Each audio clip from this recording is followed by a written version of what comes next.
Guillet, développement dans l'incendie en Suisse. Oui, on en parlait tantôt, le bar, en fait, à la station de ski en Suisse de Crans-Montana. On se rappelle 40 morts, 116 blessés. Parmi ces 40 morts-là, c'est de 14 à 39 ans. Donc, c'est des très jeunes individus, oui.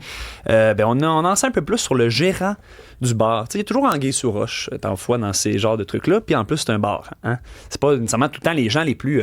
moi, je veux dire, souvent, il peut y avoir des petits atomes crochus, des petits trucs crochants derrière tout ça, là, pour pas... voilà.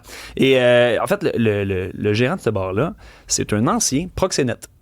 OK.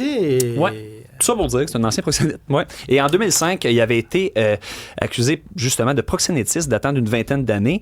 Et en fait, il y a ça, puis aussi... Je recommence. Les propriétaires du bar français aussi qui avaient effectué des travaux d'ampleur à la remise, on va dire à la reprise de l'établissement en 2015 lorsqu'ils ont acheté le bâtiment. Il y avait eu des travaux qui ont eu lieu, mais qui n'étaient pas nécessairement, on va dire, il y a peut-être eu des vices cachés à ce moment-là. Donc, il y a une enquête avec les propriétaires. Et aussi, il y a le proxénète derrière tout ça. Donc, présentement... Donc, morale élastique. Exactement. Une morale élastique. Fait que lui, quand il a vu rentrer des gens avec des bouteilles de champagne et des bougies étincelles, il trouve ça bien le fun. Ben, c'est ça. C'est que là, il n'a pas pensé à la sécurité du monde. Exactement. On comprend qu'il y a peut-être eu un petit peu... il y a pas eu assez de... La vis n'a pas été assez serrée lors de cette soirée-là. Oui. Voilà. Tout ça pour dire ça. Et je voulais juste faire aussi un petit lien. La station de ski, qui poursuit ses activités en sourdine, hein, parce que les gens sont en deuil, mais on pousse, les locaux là-bas disent continuez de venir parce que ça dépend énormément des touristes, la survie de cette station de ski-là, aussi les bars autour. Donc voilà, puis il y a eu des concerts annulés, mais sans plus, par respect pour les décédés et les blessés. C'est du ski, toi, je pense, oui. Hein, Stéphanie? Oui. Toi, une affaire comme ça arrive à Tremblant. As-tu le goût d'aller skier à Tremblant après ça?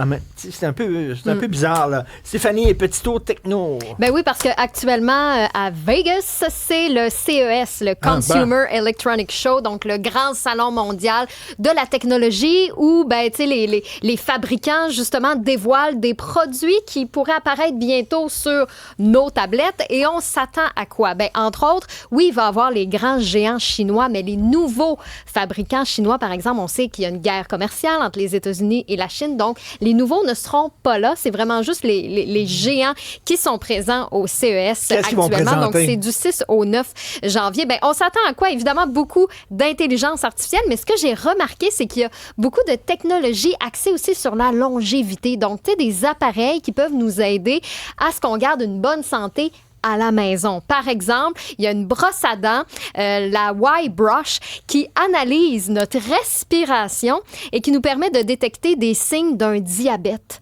par exemple, ou des maladies parodontales. Wow. Donc, avec une brosse à dents comme ça, on peut détecter certains signes. Il y a une toilette intelligente aussi, le genre de toilette qui, si l'utilisateur n'y va pas pendant 8 à 10 heures, ça envoie une notification à un membre de la famille pour dire... Il est temps que t'ailles chier. Peut-être qu'il se passe quelque chose. Est-ce qu'il est tombé à la maison? Est-ce qu'il y a des petits problèmes? Parce que ça fait 8 à 10 heures que je ne l'ai pas vu assis sur mon bol. Donc, ça, c'est comme bizarre. Donc, un genre de toilette qui est capable de détecter ces affaires-là. Et j'ai vu aussi un miroir de garde-robe intelligent. On a déjà vu certains modèles, mais les modèles utilisent des avatars 3D. Qui te maigrit de 20 livres? Écoute, je sais pas si ça peut te maigrir, mais avec l'intelligence artificielle, ils sont capables d'analyser, OK, là, aujourd'hui, on est telle date, ça veut dire la météo, il fait tant de degrés, il est telle heure. Donc, voici ce que je te propose à partir de tout ce que tu as dans ta garde-robe actuellement.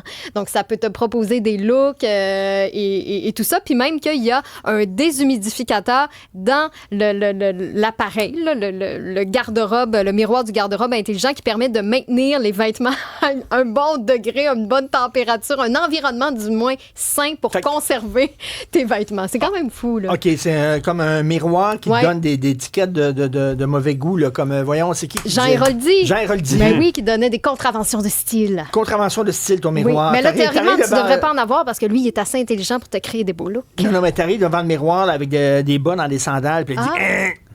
Oui, c'est un bon point que tu apportes. On dirait que je sais pas s'il se garde au fait des modes, des tendances, parce que les bas dans les sandales, ça a quand même été tendance dans la dernière année. Oui. Ça revient? Oui, ça revient. Les bas dans les sandales. Oui, surtout des bas blancs. Des bas blancs, en plus. Oui. Il y a rien que Michael Jackson qui porte des bas blancs. Merci beaucoup.